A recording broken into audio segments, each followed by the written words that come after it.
Thank you for filling this room with love. I can't follow you, kid. Oh my gosh. I am so excited to keep Salt Lake City moving forward.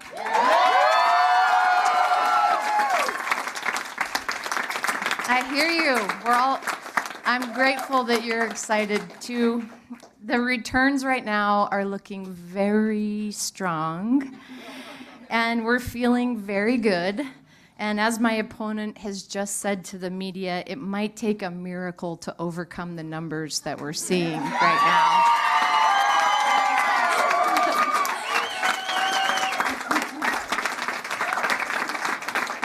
We'll see.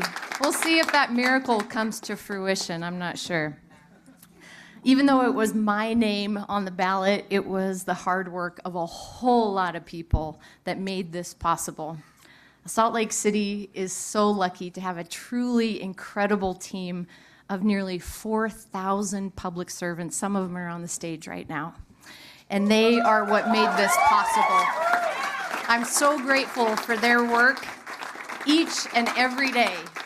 Through everything we've been through, Salt Lake City showed up to work. This election was as much a validation of our 4,000 employees' work as it was of mine. I would thank each and every one of them if I could.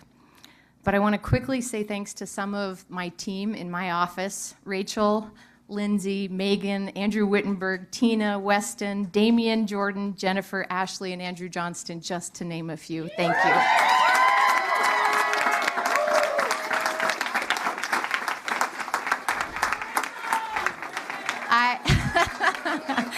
Yeah, Rachel. I appreciate you so much more than I'm ever able to articulate. I can't even look at you in the crowd right now. I'll lose it. We're going to keep moving the city forward because of you, Weston Clark, and our 100 HRC score again, 3 years in a row. I want to thank my campaign team, Ian Koski,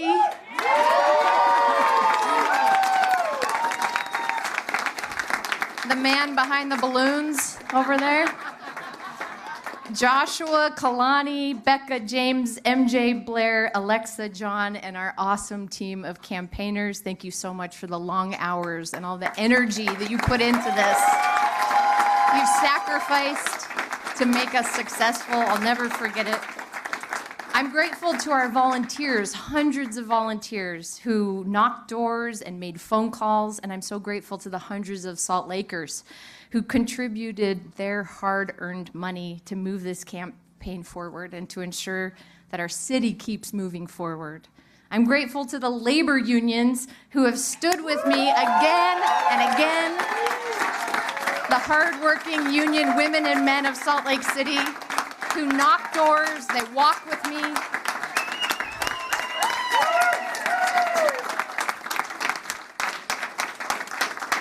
AFSCME, firefighters, and the police union, all of them. I'm grateful to our friends who opened their homes for fundraisers and get-togethers.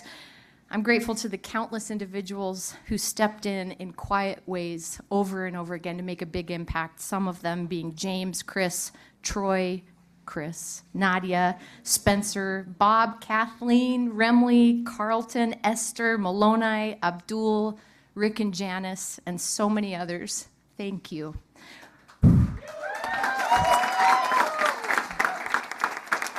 And last but not least, I want to thank my family, Kyle, Cash, and Everett, and Mila, and our moms.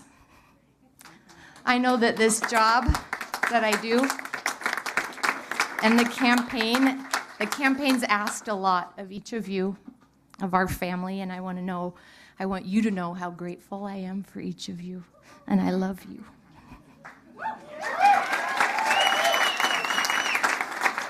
Thank you all. This was a long election. It started early. It started very early, and it went very late. I want you to know I've had 3 children, 2 of whom were 8 days overdue. And there's very similar feelings tonight. Satisfaction being one of them. And happy Thanksgiving, by the way. Here we are. We've made it so far. This election ends with voters saying loudly and clearly that they want Salt Lake City to keep moving forward together. Salt Lakers are not afraid of our incredible future. We're excited by it. This election was a repudiation of cynicism, and it was a rejection of the politics of fear.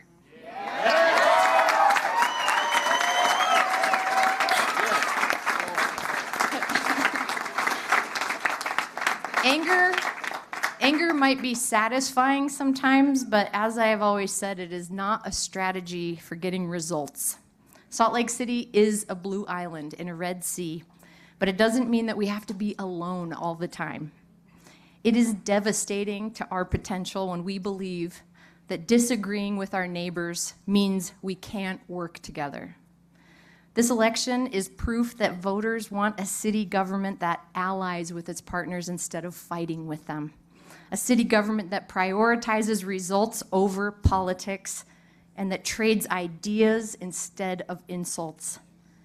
Given the enormity of urgency of the challenges that we face, together is really our only way forward.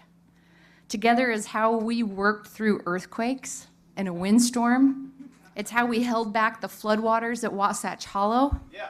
And together, it's even how we got through the pandemic. Our city has grown. It has challenged our connections with each other. We're somehow being pushed together and pulled apart at the same time.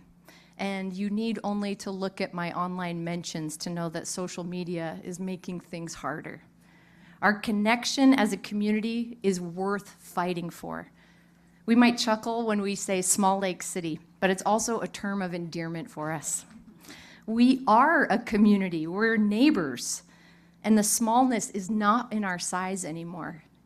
It's in our proximity to one another. And we can keep this close-knit proximity even as we grow if we do so with love and attention and care, and if we engage with the same beautiful combination of toughness and grace that got us through the crises of the last 4 years. They say that toughness without grace is a path of friction. But toughness with grace, that's a path of resilience. And Salt Lakers have proven our resilience. I hope you're as proud as I am of the campaign that we ran. We didn't carve up the city and pit one group against another. We ran a campaign rooted in love, not anger. We talked about the results we've achieved together and why partnership is a better path and a better approach than going it alone. We disagreed, for sure, but we didn't demonize or demagogue. We didn't run negative TV ads or send mailers attacking our opponents. We didn't fearmonger. We didn't spread rumors. And we didn't engage in dirty tricks. As we leave this room and we move forward from this campaign, I hope that you'll join me in extending a hand to all those who have disagreed with us. On election night 4 years ago, I said, it is our enduring responsibility as Salt Lakers to unite this city, to speak out when we see inequity, to bring ideas for addressing systemic and long-standing challenges, to help us create a city whose opportunities can be accessed by everyone, a city that's safe for everyone, that cherishes its diverse and rich culture and whose actions are consistent with its values. I am more committed to this responsibility than I have ever been. The high road was never meant to take us to a destination. That road doesn't end here on election night. It is the path that we have to continue on as we move forward together every single day.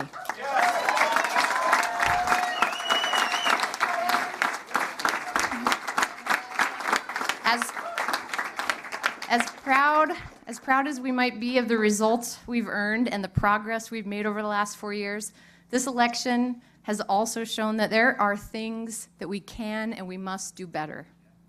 As we regroup for a second term, we will work with new energy and urgency, hard-fought tenacity, coupled with our earned wisdom and curiosity, and some ambitious new ideas that I'll tell you about later. Opportunities like building a 60-acre green loop around downtown, like opening up more tiny home communities for our unsheltered residents, like turning Main Street into a promenade for walking and wheeling and biking, building more city-funded affordable housing than ever before. Opportunities like anchoring the Jazz and an entire entertainment district around the Utah Jazz, and getting 100% renewable energy to every single outlet in this entire city. Opportunities like Major League Baseball team and a National Hockey League. Opportunities that bring the state, the county, and other cities to do even more to help our people living unhoused in Salt Lake City today. Opportunities like opening the first new regional park in over 60 years in our city's history and putting it on the west side. Opportunities like the 2030 or 2034 Winter Olympic and Paralympic Games. God, what a great time it is to be a Salt Laker. I love this city. I thank you from the bottom of my heart for supporting me and loving this city with me. I'm honored to keep serving you. Thank you for being here tonight.